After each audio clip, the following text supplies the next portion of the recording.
الحمد للہ وکفى وسلام علی عباده الذین اصطفى اما بعد فاعوذ باللہ من الشیطان الرجیم بسم اللہ الرحمن الرحیم والذی ارسل رسولہ بالہدى ودین الحق لیظہرہ علی الدین کلہ ولو کرہ المشرکون. قال اللہ تبارک وتعالی وما ارسلناک الا رحمتا للعالمین. وقال النبی صلی اللہ علیہ وسلم ان اللہ یرفع بهذا الكتاب اقواما ویضع به آخرین او کما قال علیہ الصلوۃ والسلام. میرے محترم دوستو، اس جمعے کے اجتماع سے دورہ تفسیر کا آغاز ہو رہا ہے. یہ دورہ تفسیر ایک رسمی اور عام دورہ تفسیر نہیں، بلکہ نوجوانوں میں قرآن فہمی پیدا کرنے کے لیے اور دور حاضر کے تقاضوں کو سمجھتے ہوئے دین کے غلبے کی جدوجہد کے لیے. قرآن حکیم اس اپنے متن کا نام. امام انقلاب مولانا عبید اللہ سندھی فرماتے ہیں کہ لمبی چوڑی تفسیروں سے ہٹ کر قرآن حکیم کے متن پر غور کرنا، قرآن حکیم کا جو ٹیکسٹ اس پر غور و تدبر کرنا. جب ہم رسول اللہ صلی اللہ علیہ وسلم کی سیرت اور جماعت صحابہ کی جدوجہد کے تناظر میں قرآن حکیم کے شان نزول کو پیش نظر رکھتے ہوئے قرآن حکیم کو الحمد سے والناس تک پڑھتے ہیں تو یہ قرآن حکیم ایک مکمل رہنمائی اور مکمل پیغام دیتا ہے. قرآن حکیم رسول اللہ صلی اللہ علیہ وسلم پر خاص مقصد کے لیے نازل ہوا ہے. اس کے پیچھے مقاصد تو بہت اعلیٰ اور اونچے ہیں، اس کا احاطہ نہیں کیا جا سکتا. قرآن حکیم نے جو مقصد بیان کیا ہے وَلِيُظْهِرَهُ عَلَى الدِّينِ كُلِّهِ، تاکہ اس کو تمام ادیان اور نظاموں پر غالب کر دے. وَلَوْ كَرِهَ الْمُشْرِكُونَ، اگرچہ مشرک اس کو ناپسند کرے. مخالف قوتیں ہوں گی، ابو جہل کا نظام ہوگا، روم اور کسرا ایران کا نظام ہوگا، ان کے مظالم اور ان کی ریشہ دوانیاں ہوں گی. وہ یہ غلبہ نہیں دینا چاہتے ہوں گے، اس کو کامیاب ہوتے نہیں دیکھنا چاہتے ہوں گے، لیکن اس کے باوجود ایسی عملی جدوجہد کرنا جو انسانی سماج میں ایسی تبدیلی پیدا کرے، سماج کے تمام مسائل کو حل کر کے اعلیٰ اخلاق سے ہمکنار کریں، انسانیت کا تعلق اللہ سے جوڑیں، اللہ پر اعتماد پیدا کریں اور دنیا اور آخرت کی کامیابی کو حاصل کریں. اس مقصد کے حصول کے لیے قرآن حکیم پر غور و تدبر کرنا یہ اصل میں اس دورہ تفسیر کا بنیادی مقصد ہے. قرآن حکیم پر جب ہم سلیس انداز میں غور کرتے ہیں تو قرآن حکیم اپنے مفاہیم کو بڑے واضح انداز میں بیان کرتا ہے. قرآن حکیم توحید سے آغاز کرتا ہے، اور توحید کا مطلب ہے کہ اللہ رب العالمین کو وحدہ لا شریک مانتے ہوئے غیر اللہ کی نفی کی جائے، غیر اللہ کی حکمرانی کو، اس کی خدائی کو، اس کی آقائیت کو، اس کا انکار کرتے ہوئے اللہ تعالیٰ رب العالمین پر ایمان اور یقین رکھے. اور آپ دیکھیں کہ یہی توحید وہ انسانوں کو آزادی کا ایک اعلیٰ پیغام دیتا ہے. توحید کا نظریہ وہ آزادی سکھاتا ہے، غلامی سے انسانوں کو نجات دلاتا ہے. مکی دور ہے اور مکی دور میں قرآن حکیم نازل ہو رہا ہے اور 3 چیزوں پر زور ہے. توحید، رسالت اور آخرت، اور اس کے دلائل دیے جا رہے ہیں۔ توحید، اللہ کو وحدہ لا شریک مانتے ہوئے اللہ پر ایمان رکھنا اور غیر کا انکار کرنا۔ رسالت، کہ اللہ تعالیٰ نے اس کائنات کو پیدا کیا ہے اور ہر مخلوق کو اللہ تعالیٰ نے ایک سسٹم اور نظام دیا ہے، انسان کو بھی ایک سسٹم کا پابند کیا ہے، اور وہ سسٹم اور نظام، اس کے اساسی اصول وہ اللہ تعالیٰ نے وحی کے ذریعے سے اپنے انبیاء پر نازل کیے ہیں، اور اس کی تکمیل رسول اللہ صلی اللہ علیہ وسلم پر قرآن حکیم کے نزول کی صورت میں ہوئی۔ قرآن حکیم جیسا اعلیٰ کلام اللہ تعالیٰ نے رسول اللہ صلی اللہ علیہ وسلم کے قلب پر نازل کر کے اس دنیا میں بین الاقوامی نظام، یعنی اس سے پہلے قومی نظام اور اتفاق دوم کی اصلاح وہ انبیاء کرتے رہے۔ اتفاق اول کی بنیاد رکھنے والے بھی حضرت آدم علیہ السلام، اور پھر ہر نبی نے ارتفاق دوم اور سوم کو درست کرنے کی جدوجہد کی۔ قرآن حکیم نے ارتفاق چہارم کو بھی بیان کیا، اور ارتفاق چہارم کو بین الاقوامی زندگی کو درست کرنے کے لیے نازل ہوا ہے۔ حضور صلی اللہ علیہ وسلم کا فرمان ہے کہ تمام انبیاء کرام وہ اپنی اپنی قوموں کی طرف بھیجے گئے، مجھے اللہ تعالیٰ نے کل انسانیت کی طرف مبعوث کیا۔ تو قرآن حکیم بین الاقوامی غلبے کا ایک اعلیٰ پروگرام دیتا ہے، اور یہ پروگرام وحی کے ذریعے سے رسول اللہ صلی اللہ علیہ وسلم پر نازل ہوا۔ تیسری بات وہ آخرت ہے، اور آخرت کا آغاز وہ انسانوں کے اعمال کی جواب دہی کے شعور سے پیدا ہوتا ہے۔ سب سے پہلے انسانوں کو اپنے عمل کے لیے جواب دہ ہونا ہے، اپنے انفرادی اور اپنے اجتماعی اعمال کے لیے ذمہ داری قبول کرنا۔ یہ آخرت کے تصور کی بنیاد ہے۔ اور پھر آخرت، کہ اس دنیا کا ایک آخری دن وہ ضرور قائم ہوگا جس میں حساب کتاب ہوگا، اور دنیا کے جتنے معاملات ان کو سمیٹ کر، اور پھر اگلی زندگی جس میں کامیاب انسان جنت میں جائیں گے اور ناکام انسان جہنم میں جائیں گے۔ گویا یہ پورا جو عمل ہے یہ آخرت پر یقین، اور اس آخرت کو قرآن حکیم نے عقلی طور پر بیان کیا ہے۔ کبھی کھیتی کی مثال دی، کبھی بارش کی مثال دی، زمین مر جاتی ہے پھر زندہ ہوتی ہے، درخت سوکھ جاتا ہے پھر سرسبز ہو جاتا ہے۔ تو اللہ تعالیٰ نے مختلف عقلی مثالیں دے کر یہ سمجھایا ہے کہ جیسے ہر چیز پر نئی زندگی پیدا ہوتی ہے، تو اس دنیا میں مرنے کے بعد بھی ایک زندگی، اور وہی اصل زندگی، اس پر یقین رکھنا۔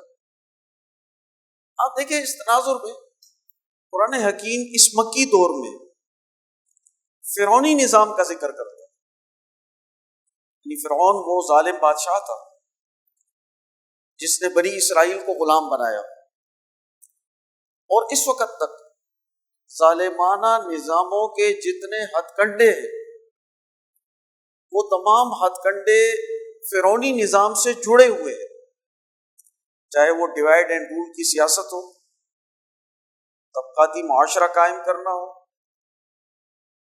مذہب کا فرسودہ مذہب کا استعمال کرتے ہوئے لوگوں کی ذہنیتوں میں پستی پیدا کرنا، انسان کو توحید سے ہٹا کر بت پرستی سے جوڑنا، طاقتور طبقے کو ختم کرنا،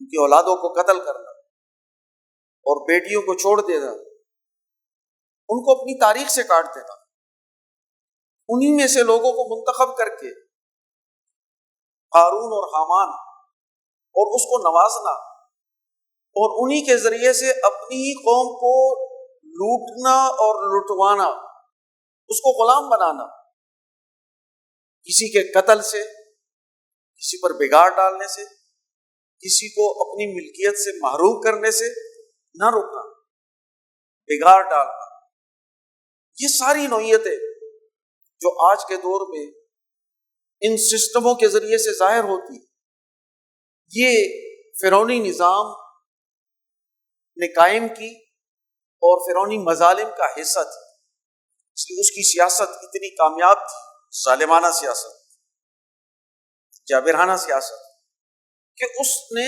400 سال یہ ظلم کا نظام قائم رکھا ہے۔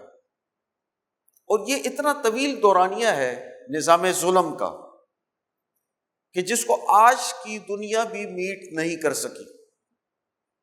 یعنی آج اگر ہم یورپ کے مظالم کو دیکھیں تو وہ بھی 200 سال کے ہیں، اور ابھی ان کا نظام ڈاواڈول دنیا پر آشکارا ہو چکا ہے، اس کا زوال شروع ہو چکا، وہ اب تباہی کے دہانے پر کھڑا ہے۔ فرعونی نظام 400 سال تک قائم تھا، مظالم کرتا رہا، یہاں تک کہ فرعون اور اس کی جمعیت کو اللہ تعالیٰ نے غرق کر دیا۔ حضرت موسیٰ علیہ السلام کی جد و جہد اور قربانیوں کے نتیجے میں اللہ تعالیٰ نے فرعون کو غرق کیا۔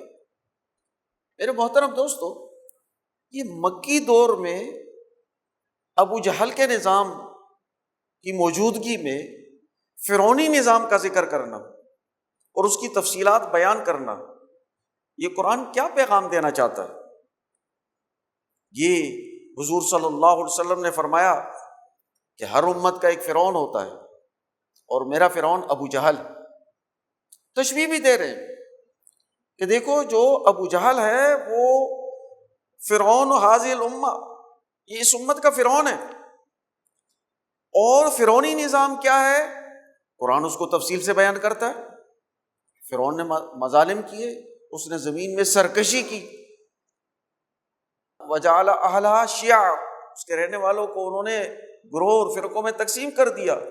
یستضعف طائفۃ منہم یذبح ابناءہم ویستحیی نساءہم، ایک طبقے کو جو بچے تھے، نوجوان تھے، اس کو قتل کرتا تھا اور ان کی بیٹیوں کو زندہ چھوڑتا تھا۔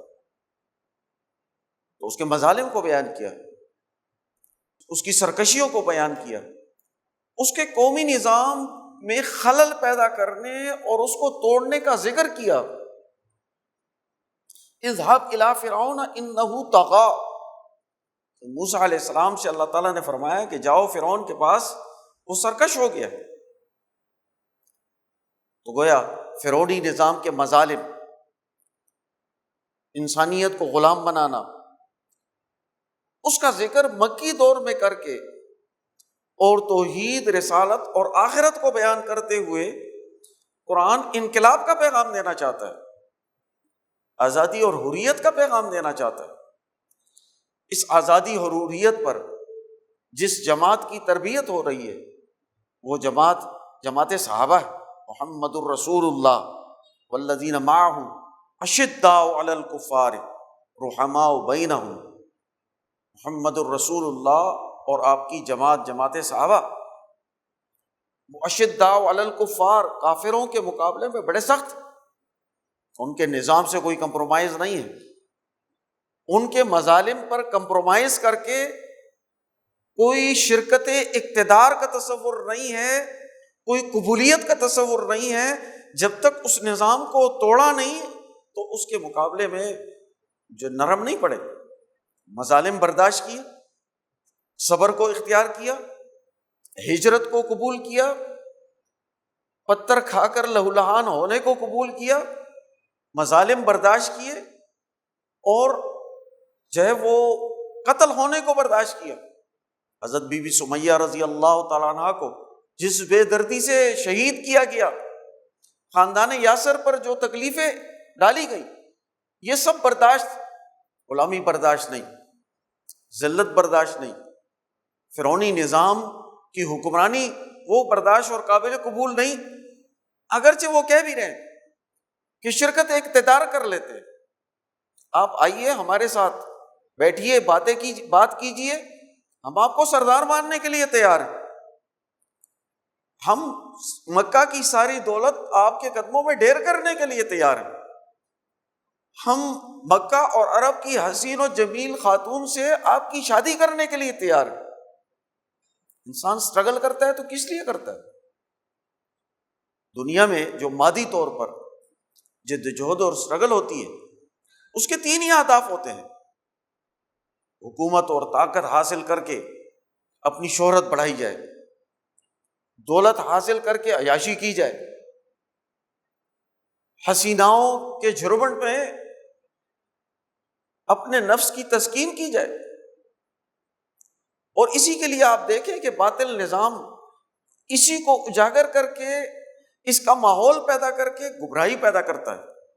حکمرانوں نے بھی اپنا مقصد یہ بنایا ہے۔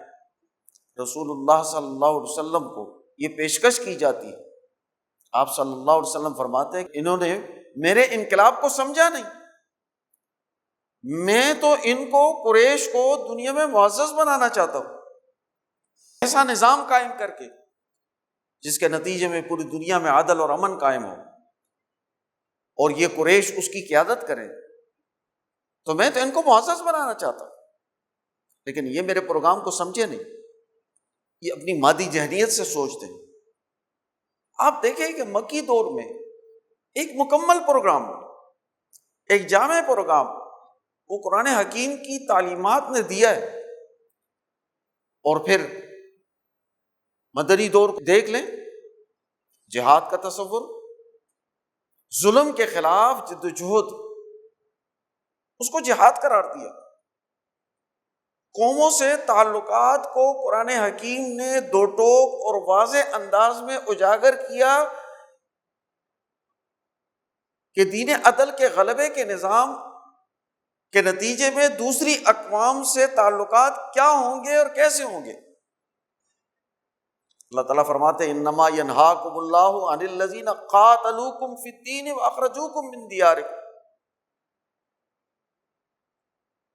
تمہیں ان لوگوں کی دوستی سے روکتا ہے جو تم سے تمہارے دین اور سسٹم کے معاملے میں لڑے اور تمہیں گھروں سے نکالا۔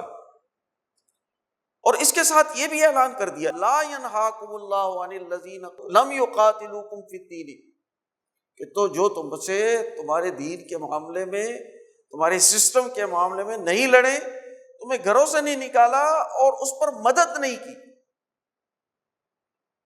اگر کوئی تمہارے سسٹم کو نہیں توڑتا، نظام عدل کو، اور پھر تمہیں اپنے گھروں سے، اپنی زمینوں سے، اپنی جائیدادوں سے، اپنے ملک سے بے دخل نہیں کرتا، اور اس دونوں امور پر وہ کسی کی مدد بھی نہیں کرتا، براہ راست مقابلے میں نہیں آ رہا لیکن مدد کر رہا۔ اگر مدد بھی نہیں کر رہا، اللہ تعالیٰ فرماتے ہیں کہ ان لوگوں کے ساتھ انصاف کرنا یہ منع نہیں ہے، ان سے تعلق رکھنا ٹھیک ہے، لیکن جنہوں نے یہ تین کام کیے ہیں ان سے تعلق رکھنا درست نہیں۔ خارجہ پالیسی بتا دی، اسلام کی جو خارجہ پالیسی ہے وہ عقیدے کی بنیاد پر نہیں ہے، صرف عقیدے کی بنیاد پر نہیں ہے، بلکہ وہ تو ظالم اور مظلوم کی بنیاد پر ہے۔ وہ جو ایسی جنگیں مسلط کرتا ہے جس سے نظام عدل ٹوٹ کر جو اپنے وسائل پر، اپنے ملک پر جن لوگوں کا اختیار ہوتا ہے وہ اختیار سلب کر لیا جاتا ہے اور ان کے وسائل پر قبضہ کر لیا جاتا ہے۔ آج آپ دیکھیں کہ سامراجی جنگیں کس لیے؟ وسائل پر قبضے کرنے کے لیے۔ عراق پر جنگ کیوں مسلط کی؟ تیل اور معدنیات کے لیے۔ لیبیا کے خلاف جنگ کیوں مسلط کی گئی؟ اس نے تو ایران سے مطالبہ کیا جا رہا ہے کہ آپ ایٹمی ٹیکنالوجی جو ہے وہ ہمارے حوالے کر دیں، تو لیبیا نے تو تمہارے حوالے کر دی تھی، پھر تم نے توڑ برو کیوں بنایا؟ اس کے مطلب ہے مقاصد کچھ اور ہوتے ہیں۔ یہ سلطنت عثمانیہ کو 57 ملکوں میں تقسیم کر کے، اس وقت ایک ہی سلطنت کے تحت یہ ساری دنیا کا نظام تھا۔ ہندوستان کے حکمران بھی اپنے آپ کو خلیفہ نہیں کہتے تھے، سلطان کہتے تھے، اور سلطان کا مطلب گورنر ہوتا ہے۔ گورنر جو ہے گویا یہ فیصلے ان کے اپنے اختیار میں تھے، لیکن وہ اس خلافت کو تسلیم کرتے تھے۔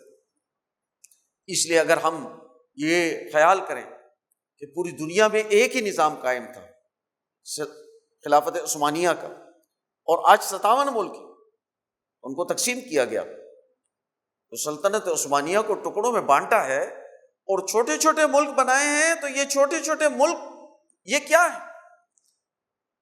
یہ امریکہ اور یورپ کی طاقتوں کی کمپنیاں ہیں جو انہوں نے تیل کے ذخائر پر بٹھائی ہوئی ہیں۔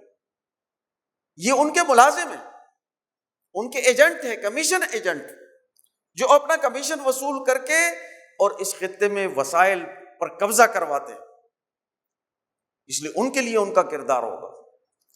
آپ دیکھیں یہ جو وسائل کی جنگ، اس وسائل کی جنگ وہ آج بھی یورپین طاقتیں اور امریکہ وہ اس جنگ میں ملوث ہے۔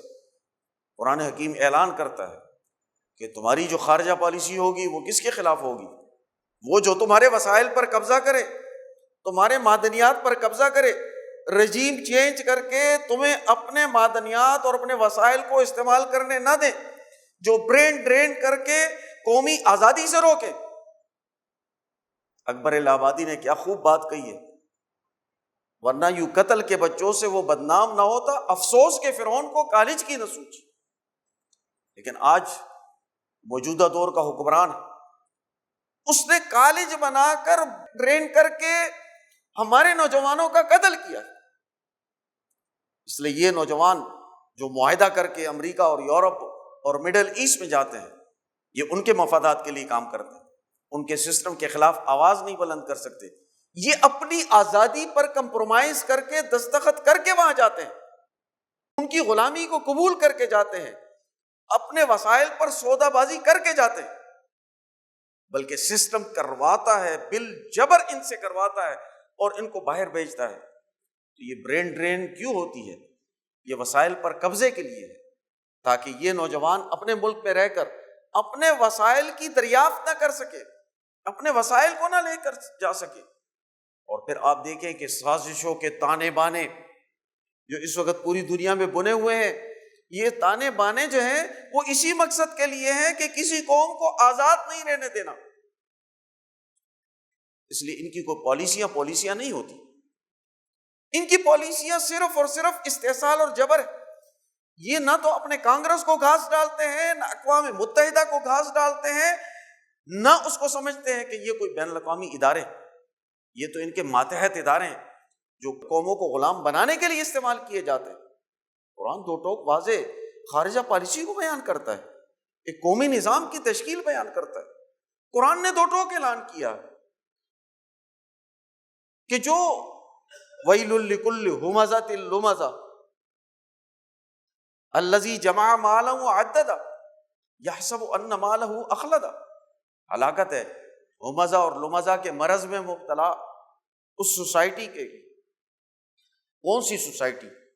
یہ ہمزہ اور لمزہ کا ایک جوئی تانہ زری جو بد اخلاقی کی انتہا پر ہے، یہ سوسائٹی میں کب پیدا ہوتا ہے؟ کہ جب سچ کو سچ نہ مانا جائے، حق کو حق نہ مانا جائے، اچھائی کو تسلیم نہ کیا جائے، اچھے لوگوں کی دیانتداری کو تسلیم نہ کیا جائے، ان کے خلاف پروپیگنڈے کیے جائیں، عیب جوئی کی جائے، ان کو ناکام بنانے کی کوششیں کی جائے۔ یہ تباہی کا یہ دور کب ہوتا ہے؟ یہ کون لوگ لے کر آتے ہیں؟ الذی جمع مالا وعددہ، وہ جو مال جمع کرتے ہیں اس کو گنتے رہتے ہیں، یحسب ان مالہ اخلدہ، اور ان کا یہ گمان ہوتا ہے کہ مال ہمیشہ ہمیشہ ان کے پاس رہے گا۔ مال پرستی کی نفی کی، سرمایہ داریت کی نفی کی۔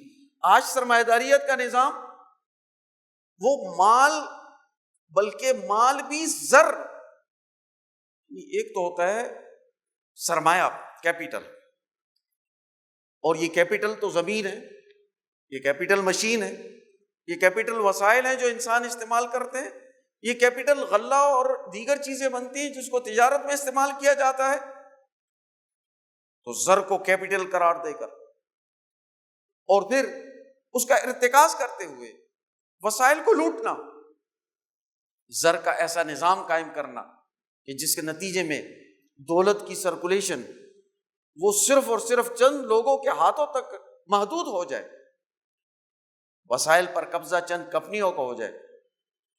آج دیکھیں کہ آج جو وسائل کی تقسیم وہ اتنی بری حالت میں ہے، 90% لوگ جو ہے وہ وسائل سے محروم ہیں، 10% لوگ وہ وسائل جو ہے ان کے ہاتھ میں، سارے کے سارے وسائل ان کے ہاتھ میں، 85-90% وسائل وہ 10% لوگوں کے ہاتھ میں، اور باقی لوگ جو ہے وہ وسائل سے محروم۔ تو یہ جو غلط تقسیم ہے، قرآن اس کی نشاندہی کرتا ہے کہ مال کو جمع کرتے ہیں، گنتے رہتے ہیں، اور یہ خیال ہے کہ یہ مال ہمیشہ ان کے پاس رہے گا، بلکہ ان کا یقین ہے کہ مال ہمیشہ ان کے پاس رہے گا، ان کے گھروں کی لونڈی ہوگی۔ اللہ تعالیٰ فرماتے ہیں کہ نہیں، ایسی بات نہیں، بلکہ وسائل جو ہے وہ تو تقسیم ہونے ہی ہونے۔ اللہ تعالیٰ نے واضح اعلان کر دیا کئی لا یکون دولتم بین الاغنیاء منکم، تاکہ دولت جو ہے وہ صرف غنیوں کے گھروں کی لونڈی نہ بنے، وہ معاشرے میں سرکولیٹ ہوتی رہے۔ تو دولت کی سرکولیشن پر نظام رکھا، ارتکاز دولت کو جو ہے وہ منع کیا، ارتکاز وسائل اور اختیارات کو بھی منع کیا، اور اس کے اعتبار سے فرعونی نظام کو، قارون اور حامان کو سمبل کے طور پر پیش کیا، نمرود کو پیش کیا، ولید کو پیش کیا، ابو جہل کو پیش کیا۔ حضور صلی اللہ علیہ وسلم نے کیسر روم اور کسرا ایران کے نظاموں کی نشاندہی کی، ان کے مظالموں کی نشاندہی، جس میں اختیارات کا ارتکاز اور اختیارات پر جو ہے وہ چند لوگوں کا قبضہ ہے۔ قرآن حکیم نے اس قبضے کے خلاف بات کی، انسانوں کی برابری کی بات کی۔ خلق لکم ما فی الارض جمیعا، وہ ذات جس نے زمین میں جو کچھ ہے تم سب کے لیے پیدا کیا ہے، اس پر چند لوگوں کی اجارہ داری نہیں قائم ہو سکتی، وسائل پر اور اختیارات پر قبضہ نہیں ہو سکتا۔ ہر انسان کی وقت اور قدر ہے، ایک انسان کا قتل فکأنما قتل الناس جمیعا، وہ کل انسانیت کا قتل ہے۔ انسانوں کو برابری جو ہے وہ سکھائی ہے، اور اس کے لیے کہا کہ تمہارے لیے قصاص میں، برابری میں زندگی ہے۔ وَلَكُمْ فِي الْقِصَاصِ حَيَاةٌ يَا أُولِي الْأَلْبَابِ، عقل والو قصاص میں تمہارے لیے جو ہے وہ حیات ہے، زندگی ہے۔ امام شاہ ولی اللہ رحمۃ اللہ علیہ فرماتے ہیں کہ قصاص سے مراد برابری، مساوات، سماجی انصاف کو بیان کرتا ہے، اور قتل میں بھی جو عدم مساوات تھی اس کو بھی قرآن نے واضح کیا کہ اگر کوئی کمزور خاندان کا فرد قتل ہو جاتا یا قتل کر لیتا، کمزور خاندان کا فرد اگر قتل کر لیتا تو اس کے بجائے اس کے طاقتور لوگوں کو قتل کیا جاتا تھا، ایک کے بجائے 10 کو قتل کیا جاتا تھا۔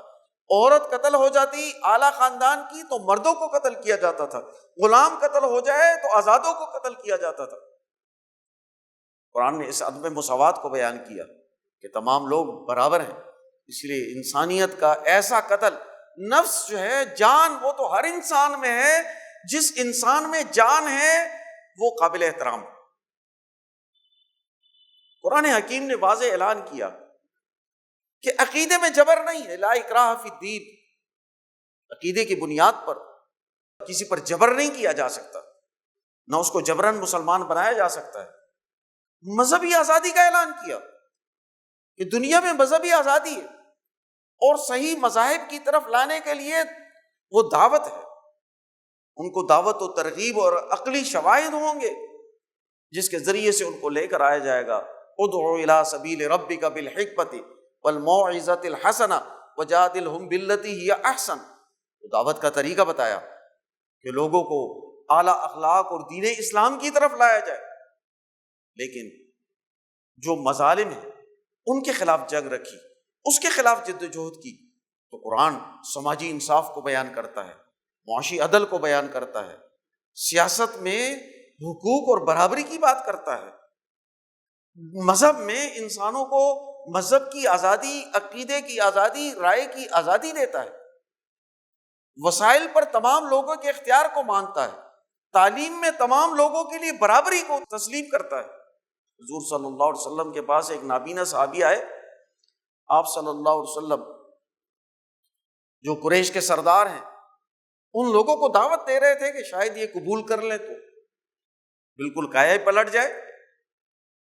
ایک نابینا صحابی آئے اور انہوں نے سوال پوچھا، حضور صلی اللہ علیہ وسلم کے ماتھے پر شکن آئے کہ یہ تو بعد میں بھی پوچھ سکتا ہے، اپنا دوست ہے، ہر وقت میرے پاس ہوتا ہے، یہ سردار آئے ہوئے ہیں، دیکھو میں ان کو بات سمجھاؤں، سمجھ جائیں تو یہ ایمان قبول کر لیں گے اور پورے عرب پر اس کے اثرات ہوں گے۔ اللہ تعالیٰ نے وحی نازل کی، عبس وتولی ان جاءہ الاعمی وما یدریک لعلہ یزکی او یذکر فتنفعہ الذکری۔ آپ کے ماتھے پر شکن آئے، آپ طیبہ جبی ہوئے اس لیے کہ آپ کے پاس نابینا آیا۔ قرآن حکیم کی پوری صورت جو تعلیم میں مساوات کو بیان کرتی ہے، پوری صورت نازل کی کہ علم پر کسی کو ترجیح حاصل نہیں ہے، تمام لوگوں کو بنیادی طور پر علم حاصل کرنا اس کا حق حاصل ہے، اس میں برابری۔ اب دیکھیں قرآن بڑے تو ٹوک واضح انداز میں دین اسلام کے انقلاب کو بیان کرتا ہے، لیکن میرے نوجوان دوستو یاد رکھیں کہ اس انقلاب کی عملی تفسیر، اس قرآن کی عملی تفسیر وہ رسول اللہ صلی اللہ علیہ وسلم کی سنت اور اسوہ ہے۔ جماعت صحابہ کی اجتماعی زندگی، جماعت صحابہ کی اجتماعی زندگی کے تناظر میں آپ قرآن کو سمجھیں گے۔ جماعت صحابہ اور رسول اللہ صلی اللہ علیہ وسلم کی سیرت سے کاٹ کر اگر قرآن پر غور و تدبر کیا جائے گا تو منمانی تعبیر ہوگی۔ ہمارے بزرگوں نے، ولی اللہ جماعت نے، وہ اس غلامی کے دور پہ وہ یہی کوشش کی ہے کہ جو رسول اللہ صلی اللہ علیہ وسلم کا اسوہ ہے، قرآن نے جو اپنے پہلے دور میں جو تبدیلیاں پیدا کی ہیں وہ تبدیلیاں پیدا کی جائے، اس کے ذریعے سے قرآن کو سمجھا جائے کہ قرآن نے کیا تبدیلیاں پیدا کی ہیں۔ اس لیے ہمارے بزرگوں کا جو تعلیم و تربیت، قرآن کی تعلیم و تربیت کا نظام وہ جامع ہے، انہوں نے اس کا ایک عنوان متعین کیا ہے، وہ مجتمع الانسانی کو مخاطب کرتے ہیں، اجتماع کو مخاطب کرتے ہیں، اور قرآن کا موضوع جو ہے وہ انسانی سوسائٹی ہے، انسانی سوسائٹی کے مسائل کو حل کرنا۔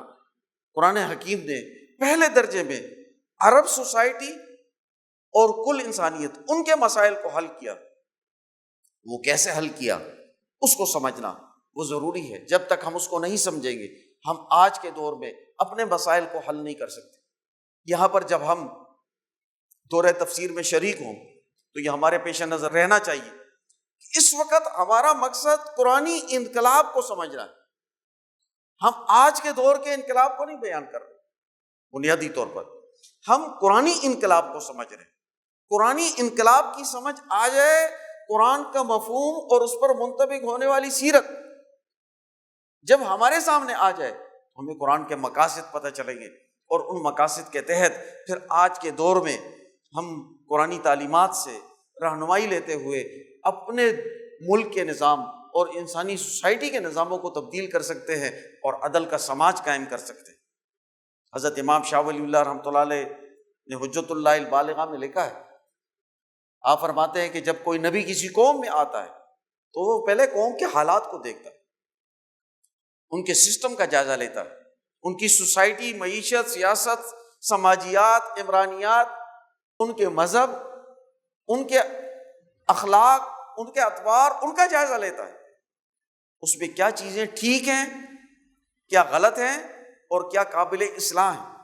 جو ٹھیک ہے اس کو قائم رکھتا ہے اور جو غلط ہیں اس کو تبدیل کرتا ہے، اور جو قابل اصلاح ہے تو اس میں اصلاح کرتا ہے۔